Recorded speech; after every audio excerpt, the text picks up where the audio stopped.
The day they fired me, the office coffee machine still had my oat milk in it. I stared at the HR rep's mouth moving, words like, unfortunately, restructuring, and not personal. But all I could hear was static. I had worked at Helix Digital for 5 years. Started as an intern fresh out of college, stayed through the merger, the leadership shuffle, and the global panic. I was the one who kept my department afloat when the marketing VP ghosted during Q3 reporting. I was the one who onboarded new hires when no one else bothered. I gave everything to that company, and now I was being let go with a 2-week severance and a thin smile. Budget cuts, they said. It was a hard decision, they added. You've been so valuable, really. Valuable? I didn't even get a goodbye from my manager. He didn't have the guts to look me in the eye, didn't even come into the room. The HR rep, Tessa, a junior who still pronounced confidentiality like it was a spell from Harry Potter, kept talking like she was reading off a template. I didn't cry. I didn't yell. I sat there, calm, with my hands folded, and I asked just one question. Who else is being let go? She blinked. Excuse me? You said budget cuts. Who else from our team is being laid off? She hesitated. Well, it's an ongoing review process. I'm not at liberty. So just me then, I said. She flinched, like I'd slapped her with the truth. I stood up, picked up my blue Helix-issued laptop, and left. No one stopped me. No one said goodbye. That night, I couldn't sleep. My stomach was tight, like I'd swallowed shame and it wouldn't digest. I kept replaying the past few weeks in my head, how my manager, Alex, had been strangely distant. How I'd been asked to document every workflow in case someone else needed to take over. How I'd trained Jenna, the fresh grad who shadowed me for 2 months, under the impression she was joining our team. Turns out, she was replacing me. I opened LinkedIn, and there it was, posted 6 hours ago. Helix Digital is hiring, marketing. Operations lead. Come join a dynamic, fast-paced team. Experience required, 4-5 years. Budget management, cross-functional coordination, and stakeholder communication a plus. My job, word for word. Just with a $10K higher salary. They didn't even bother changing the title. I stared at the post, rage curling in my chest. They had no intention of cutting costs. They wanted someone cheaper, or someone who wouldn't ask questions, or maybe someone who smiled wider, spoke softer, and didn't remind them of every missed deadline she saved. And yet, I didn't delete the files, didn't wipe the drive, didn't destroy the documents I'd built over half a decade, because while Helix was busy erasing me, they forgot I was the one who controlled the numbers. By morning, I wasn't just angry. I was focused. There's a certain clarity that comes after betrayal. The moment when heartbreak hardens into something sharper, more precise. I wasn't looking for sympathy. I was looking for proof. And Helix had left a trail a mile long. I booted up my personal laptop, pulled out the portable drive I always backed up my project files on. A habit born of too many oops, we lost that deck. Meetings. My documentation was pristine. Every campaign, every budget breakdown, every vendor invoice I'd ever reviewed. But more importantly, every time they'd fudged the numbers. The first one I found was from 9 months ago. A $40K invoice marked consulting retainer. supposedly paid to a third-party agency for UX testing. Thing is, I'd worked on that exact project. There was no agency. It was Jenna, the same girl they hired to shadow me. They'd funneled her onboarding salary through an external line to hide the hire from headcount. My replacement was never a new hire. She'd been secretly onboarded, paid under a lie, and I was the fool who handed her the playbook. The second, red flag? A training conference expense from last quarter. $5,000 approved by Alex for team development. That conference took place in Miami. Only one name was on the flight manifest. His. And the hotel receipt? Booked for 2. Alex had always been slick. The kind of guy who wore Allbirds and called his team rock stars in Slack. But he was sloppy when it came to paper trails, and I knew where all the bodies were buried. By noon, I had a full folder labeled Helix Expense at Fraud. Screenshots, emails, invoice PDFs, Slack threads, even an internal memo where Alex referred to me as overvalued headcount. Not a person, not a contributor, just headcount. I stared at the file. Then I opened Gmail. Drafted an email. To anonymous.asec.gov. Subject: possible financial misrepresentation and fraud. Helix Digital, I didn't hit send. Not yet. Because I wanted them to see it coming. I wanted Alex to sweat. Later that day, I used a friend's login to check the Helix internal portal. She still worked in IT and owed me big for covering her during her maternity leave. Under the team directory, they'd already removed my name. My photo was gone from the org chart. My account deactivated. But Jenna? She now had my title. Except her new bio claimed 5+ years of marketing operations experience. Lies. That night, I created a fake LinkedIn profile under a neutral name, Cameron Lee, business consultant, and I sent Jenna a message. Hey Jenna, I saw you were promoted at Helix. Congrats. I'm putting together a case study on fast-tracked hires. Would love to know how you climbed the ladder so quickly. Ever work with a firm called Clearview Consulting? Looks like they build under your name. I watched the little scene icon pop up within seconds. No reply. But 5 minutes later, the job listing for my old position vanished from LinkedIn. I smiled. Now they knew someone was watching, and I hadn't even started yet. 3 days after they fired me, I walked into a networking mixer hosted by a local startup incubator, not as the loyal Helix employee I used to be, but as a free agent with a grudge and a long memory. The venue was one of those downtown rooftops, where everyone wore Patagonia vests over ironic band tees, sipping on kombucha cocktails like they weren't secretly desperate for seed money. It was the perfect place to run into people who once ignored my emails, and now needed my insight. I wasn't there for small talk.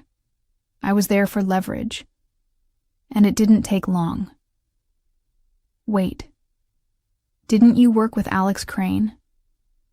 The voice came from my right.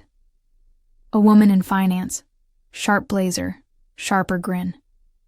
I heard Helix just posted your job. Brutal. I didn't flinch, just sipped my drink and said, yeah, budget cuts. Then I gave her a look. Let it linger. Just enough to say there's more I'm not saying. She leaned in. Oh, I shouldn't talk out of turn, I said, glancing at the crowd. But you know how these tech guys are. Always a new consulting retainer that smells like a cover story. Her eyes lit up. I didn't name names. I didn't have to. I just dropped the words unreported spending, questionable reimbursements, and Miami into conversation with 3 different people over the course of the evening. Whispers. That's all it took. By morning, 2 of them had followed me on LinkedIn. One had messaged, "Not shocked about Alex. If you're ever open to a panel, we'd love to have you speak on startup ethics." Startup ethics. I laughed. These people wouldn't recognize ethics if it hit them in their overfunded pitch deck. But still, the seed was planted. That weekend, I took a short trip to my parents' house, partly to breathe, mostly to stop myself from obsessing over LinkedIn notifications. My mom kept asking if I was okay. I told her I was. But my father, ex-union rep, ex-carpenter, always silent when mad, just looked at me and said, "They used you." Simple. Undeniable. I nodded. Yeah, but they won't. Get away with it. He didn't ask what I meant. He just handed me a cup of black coffee and said, "Then take your time. And take your shot right." Back in my apartment that Sunday night, I opened the email draft to the SEC again. Still saved. Still unsent. But now I had something better. Opened a new document. Helix Ethics Memo, internal leak.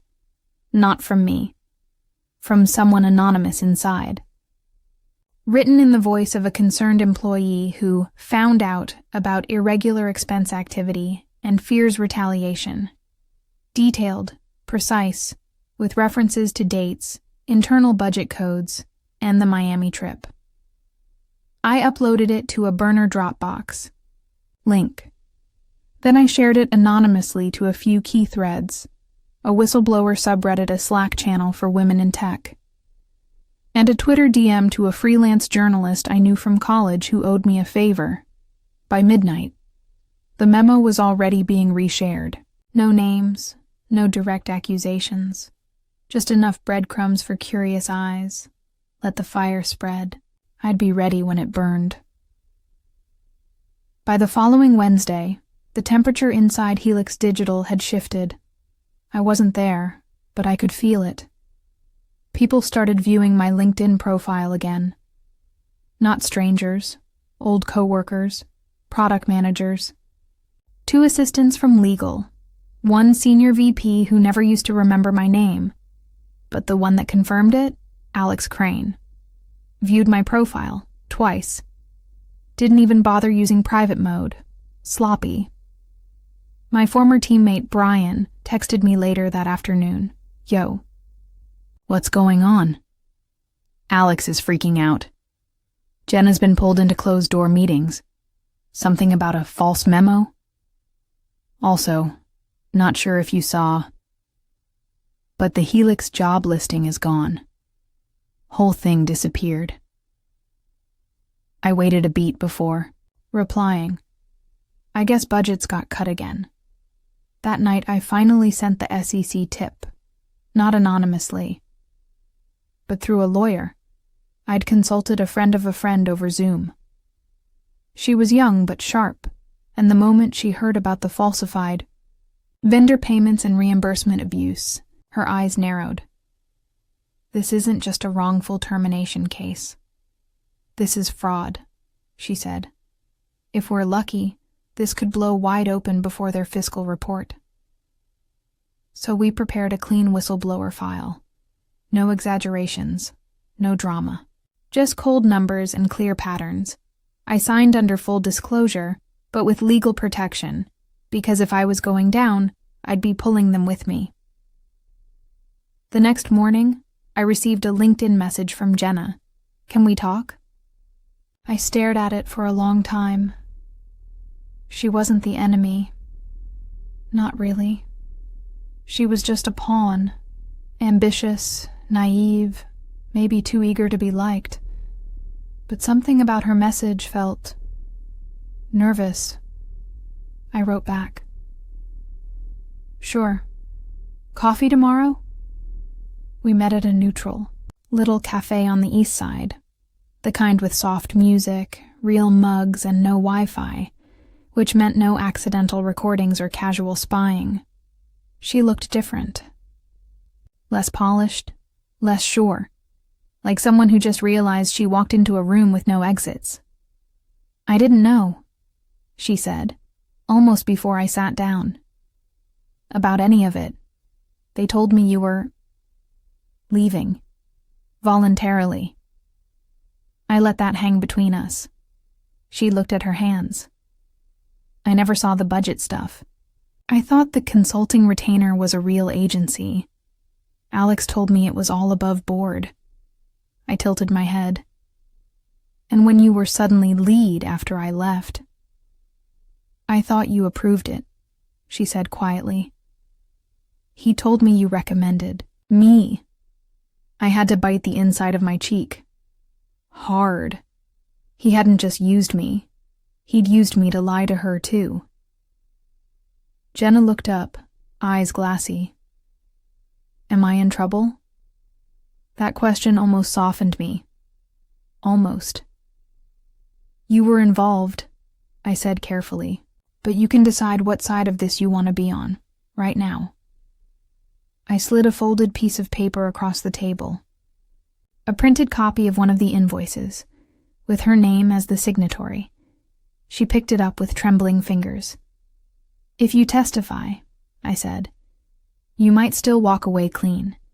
If you don't..." I didn't finish the sentence. I didn't have to. She nodded. Slow, thoughtful. Then she whispered, "I'll talk." Back home, I opened a blank file on my desktop. Exit strategy, phase 2. And underneath it, I typed the next line. Leverage internal testimony to trigger investigation before earnings call. Because this wasn't just about exposing the truth anymore. It was about making sure everyone in that boardroom paid attention before the whole company fell apart. The next Helix Digital earnings call was scheduled for Friday at 10 a.m. Executives would be dialing in, investors listening, analysts scribbling sound bites. It was a quarterly ritual, scripted, polished, performative. But this time, I was about to rewrite the script. Thursday night, I sent 3 emails to Jenna's new attorney, sharing the whistleblower file and attaching a protected NDA waiver for her to testify in the internal investigation. To the SEC tip line, with the updated documentation, now including Jenna's statement that she was knowingly misled by upper management. To a freelance journalist, the same one who once owed me notes in college, the subject line was simple: Helix Digital's executive fraud and a fired whistleblower, receipts attached. By 2:09 a.m., my hands were shaking from adrenaline, not exhaustion. I hadn't just lit the match. I'd handed the fuel to everyone standing nearby. Friday morning, I wore the gray blazer I used to save for big presentations. My laptop sat open to the Helix investor portal, earbuds in, coffee cooling beside me. 10 a.m. sharp, the call went live. Alex's voice crackled through the feed. "Good morning, and thank you for joining Helix Digital's Q2 earnings call." His voice was too calm, practiced. He hadn't read the emails yet, but I knew what was coming. I clicked, open a tab. The journalist had posted the exposé. Exclusive. Internal documents reveal fraud at Helix Digital amidst mass layoffs. Screenshots, timelines, quotes from anonymous insiders. Even an old photo of Alex at the UX conference in Miami, poolside with a drink. And at the very end of the article, an SEC investigation is now underway. 10 minutes into the call, Alex's voice faltered for the first time. As for, budgeting realignment and, strategic personnel decisions. There it was. The crack. Behind him, I imagined PR reps pacing like wolves in glass heels, legal teams whispering about reputational risk, and someone from HR desperately refreshing Twitter. By 10:20, I received a text from Brian. Bro. They pulled Alex off. The call mid-sentence. CFO's trying to recover. What the hell did you do? I didn't answer. I just smiled. That afternoon, my inbox lit up with press requests, small sites, local podcasts, even a popular corporate accountability blog asking if I'd go on record. I declined. For now. This wasn't about fame. It was about the fall. The slow, undeniable collapse of the empire that pretended I didn't matter. At 7 p.m., Jenna called. Her voice was shaky, but clear. Legal wants to talk settlement. They're scared. They should be, I said. You okay? I will. B, she said, thank you for not throwing me under. I didn't do it for you, I replied softly. I did it for everyone they thought was disposable. Silence. Then quietly, still, thank you. That night, I poured myself a glass of wine, curled up in bed, and scrolled through the article, again. My name wasn't in it, but my fingerprints were everywhere. The next phase would come soon, the lawsuit, the apology statements, the board reshuffle. But for now, I had one more message to draft. To Alex Crane. Subject, thought you should. See, this hope Miami was worth it. Cheers. From someone you called overvalued headcount. I didn't send it. Not yet. By Monday, the press storm had its own weather system. Helix Digital's Twitter replies were a war zone. Investor groups were tagging the company in posts, demanding transparency. A viral TikTok broke down my story using screenshots and a dramatic voiceover. I wasn't even on TikTok, but I watched it 10 times. Then the email came from legalhelixcorp.com. Subject, request for confidential conversation and proposed resolution. I opened it with steady hands. They were trying to be careful now, cordial, measured. The message reeked of desperation hidden behind phrases like amicable closure, mutual interest, and preventing further disruption. They wanted to settle, quickly, quietly, before the next news cycle devoured them whole. I met with my attorney the next morning, sitting in the same stiff office where we'd built my whistleblower file. Her red lipstick was brighter today. They're offering 6 months of pay, plus benefits reinstated retroactively, and they'll scrub the termination from your record. I raised an eyebrow. That's it? She grinned. I said the same thing. She slid a folder across the table. They want an NDA. No interviews. No social media. No acknowledgement that anything ever happened. I flipped the pages slowly, savoring the panic in their offer. This is hush money, I said. Yes, she replied. And it's insultingly low. I sat back. I don't want just hush money. I want consequences. Later that day, I had another Zoom call, this time with a former Helix employee who'd messaged me after the expose broke. Her name was Priya, fired last year. No warning, no reason. They said I was underperforming after I asked for medical leave, she said. I knew it was retaliation. I just didn't have proof. Now she did. I sent her everything from the fraud file that overlapped her case. She cried. You're the first person who believed me. Let's make sure they believe you next, I said. That night, I opened a new document on my desktop. Phase 3. Class Action Readiness. Under it, I listed 5 names. Former employees who'd already reached out. Each one with a story. Each one erased. Helix had made a mistake bigger than firing me. They had a pattern, and patterns don't go away when you delete the evidence. They live in inboxes, invoices, and the people you never thought would speak. Now they were speaking, and I was listening. The first real consequence hit Helix Digital on a Tuesday afternoon, 10 days after the article dropped. Their stock, already dipping, fell another 14% in under an hour, not because of the headlines, not because of the SEC's quiet inquiries, but because an anonymous tip landed in the inboxes of 3 of their largest investors. Attached, a copy of a falsified invoice, a Slack thread, implicating Alex Crane directly, and a timeline suggesting HR deliberately buried at least 2 prior misconduct reports. The email subject line?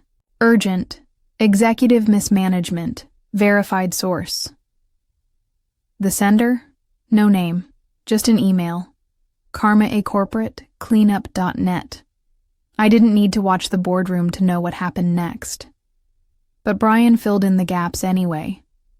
Alex was called into an emergency board session. No PR, no lawyer, just him and them. He looked like someone had poured boiling water down his spine. I imagined it. The glass table. The tight silence. The board chair steepling her fingers while Alex sweat through his performance polo. Brian added, "Word is, they're preparing to ask for his resignation. Internal audit is already underway. And, get this, Jenna filed a formal witness affidavit." I exhaled. Not with relief. With purpose. Because now, finally, the story wasn't just mine anymore. By the end of the week, 2 more former employees joined our legal circle. One had been laid off after reporting a security breach, which Helix had quietly covered up. The other, a veteran employee who was edged out months before retirement, just before his pension would have vested. They weren't just victims. They were evidence. On Friday, I received another email, this time from a personal address, from alex.crane.personaledgemail.com. Subject, "Please just talk. I know you're angry. You have every right to be. But what you're doing, this could destroy everything. Careers, families. The company can't survive a class action. Please, just hear me out. One conversation, that's all I'm asking." I read it twice. Then I laughed, cold and sharp, because he never asked for conversations. He asked for silence, for obedience, for people to shrink when he raised his voice. Now he was the one pleading. I didn't reply, but I kept the email, another exhibit for the archive. Later that night, I stood by the window in my apartment, lights off, phone buzzing nonstop with alerts. I didn't bother reading. Down below, the city glowed like a restless machine, buzzing with stories, emails, Slack pings, resumes, firings, promotions. 1,000 people thinking it could never happen to them. But it does. Every day. This time, though, they picked the wrong, overvalued head count, and I wasn't finished yet. The final blow didn't come from me.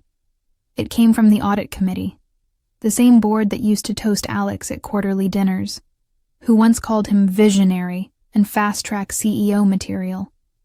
This time, they called him negligent, reckless, and a liability. They didn't wait for the lawsuits to mature. They didn't wait for the class action signatures. They saw the headlines, the receipts, the investor pressure, and they did what all corporate boards do when cornered. They cut him loose to stop the bleeding. Alex Crane was terminated without severance, his name scrubbed from the executive directory within 24 hours. The statement they released was vague. Effective immediately, Mr. Crane has stepped down to pursue other opportunities. But we knew. Everyone knew.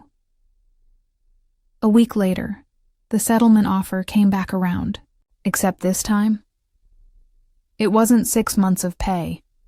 It was 2 years, full benefits reinstated, a public retraction of my termination letter, and a leadership integrity advisory position on a third-party ethics board. The company's pathetic attempt at spin. My lawyer smiled across the table. You win. But I shook my head. This isn't about winning. This is about remembering.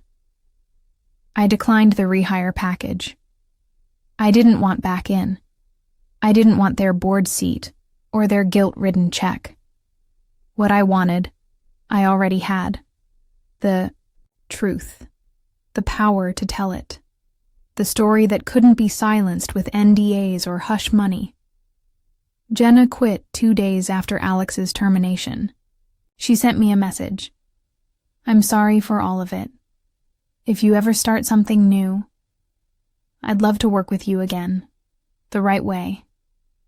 I replied simply, thanks. I'll let you know. Brian stayed on, quietly feeding updates, still watching. He didn't want revenge. He just wanted accountability. And me? I launched a small consultancy, ethics compliance, crisis control, whistleblower advisory. The inbox flooded faster than I expected. Turns out companies everywhere had budget, cuts, restructures, and personnel realignments. Turns out I wasn't the only one they thought they could erase. The last time I saw Alex was by accident. 3 months later, in a downtown cafe. He looked thinner, pale, no sparkle in his eyes. He didn't recognize me at first. But when he did, he froze. I just smiled, walked past him, and said over my shoulder, You really should have budgeted for the truth, so? To everyone listening who's ever been lied to by HR, replaced in silence, or discarded like a spreadsheet error, they think you'll stay quiet. They think you'll swallow it and disappear. But some of us keep the receipts, and we learn exactly when and where to send them.